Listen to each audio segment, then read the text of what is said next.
Right here, people have been calling Wizkid the real Odogu. I think why they are calling Wizkid the real Odogu is because of the last concert Wizkid sold out in Saudi Arabia, and I think it's all interesting for us to understand that it was a 22,000 capacity arena event center or arena.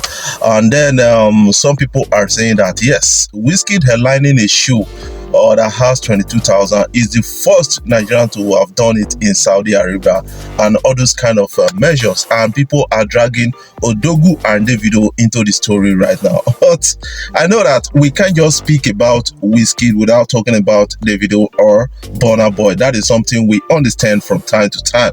And right now, people are really calling out Wizkid as Odogu. I still got some interesting stories I want to share with you guys, because we have a lot of amazing events, coming from the Afrobeat communities, and then also the entertainment sector, the Nollywood, every of this sector, they are giving us content by the day. Before I jump right into it, I want to take out this time to really appreciate you guys for watching my videos and sharing my videos, and then being a part of it is all interesting for me. And if you are new here, suffering, make you just click the subscribe button below and the bell notification icon to always get notifications each time we upload our videos.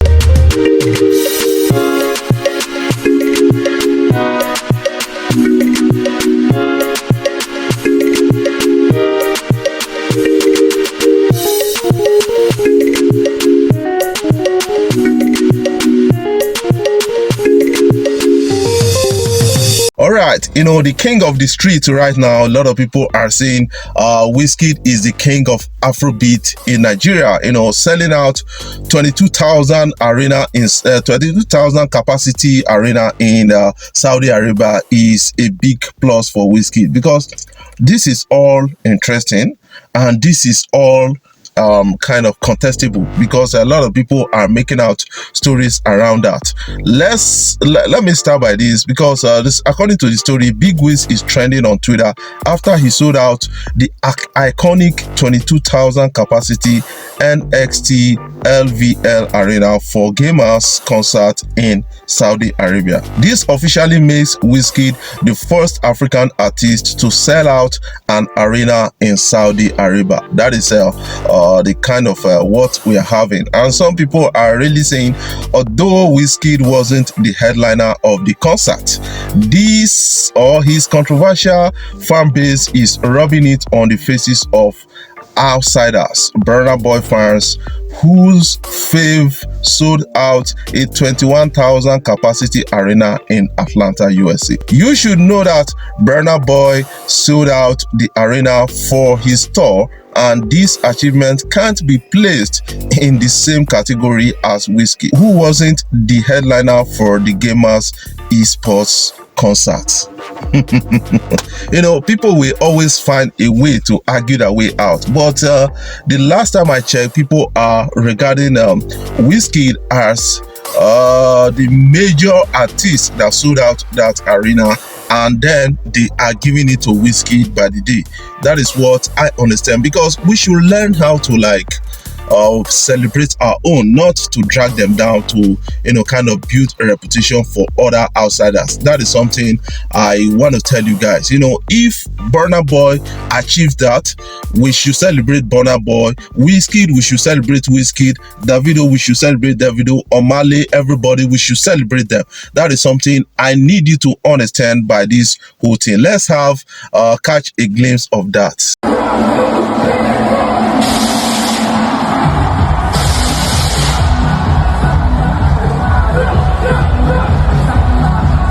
This is really crazy, man. I think I have to celebrate Wizkid on that. Easy, man. Easy at all. That is what I see with this whole thing. I think some people are being dramatic about the whole event. Let's put sentiment aside and focus on the main thing right now. Yes, I want to share with you the jaw-dropping moment singer Chris Brown pants ripped during a live concert.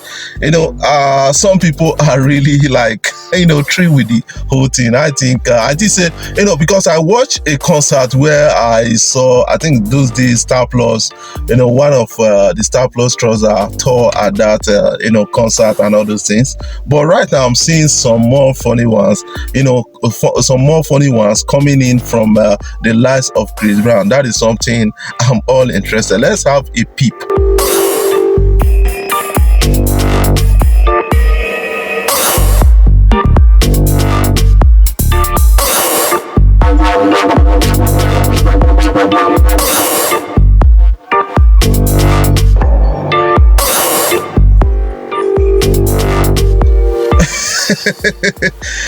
A lot of people are just responding to that. I think this is a big one coming in from Chris.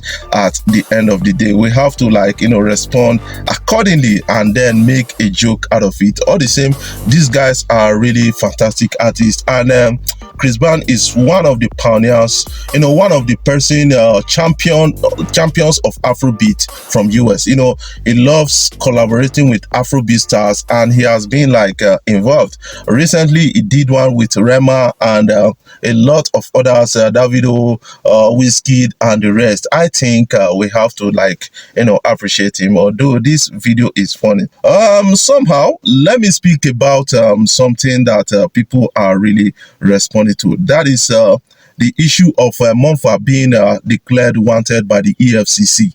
And this is generating a lot of reactions, and people are really getting involved around this. Monfa has come out to say, yes, describe how EFCC extorted my co-accused and declared me wanted because I refused to settle them, in a series of posts he made available on social media. Monfa said the fact that I was never absent in court revoked my bail, but fortunately, the judge again released me on a temporary basis, and I was asked to appear in court a week later or a week after.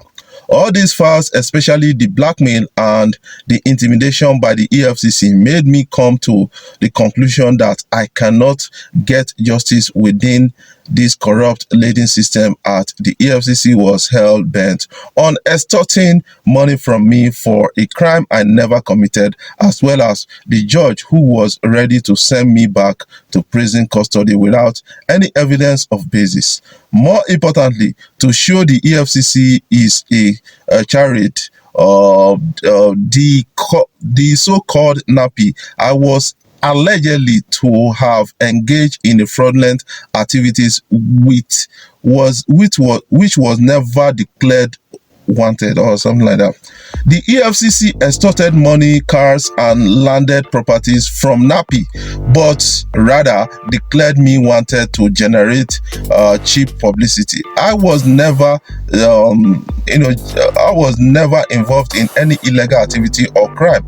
I only paid money to NAPI in the normal course of my BDC business, which I never knew whether he was involved in any form of illegal activities or not. That is coming in. Finally, it was obvious entering the plea bargain with the EFCC, which they wanted to force me into at all costs, means I would be convicted for a crime I did not commit and therefore became an ex-convict. And this is what EFCC set out to achieve with me, to enable them generate more social media publicity. Hence the desperation and falsely declaring me wanted and misleading the public. I want the general public to know I am not wanted by the EFCC, but rather the court issued bench warrant for my production in court on the next court sitting. I didn't steal from anyone or involved in any money laundering. Still don't know why EFCC are so jobless that they want to tarnish my image. Last now international court will settle this matter. That is what he is now saying, and with a lot of series of write-up. And from the story I understand, somebody stole money from somewhere and went to bureau de change? Is it the power, is it within the power of the bureau de change to now start investigating whether the person now stole the money or something like that? And I think we have a lot of questions to answer. Before I jump right off, I want to take out this time to really appreciate you guys for watching my videos and sharing them across social media platforms. I love you guys. Keep supporting Free West Deep, keep watching my videos, and keep sharing my videos across social media platforms.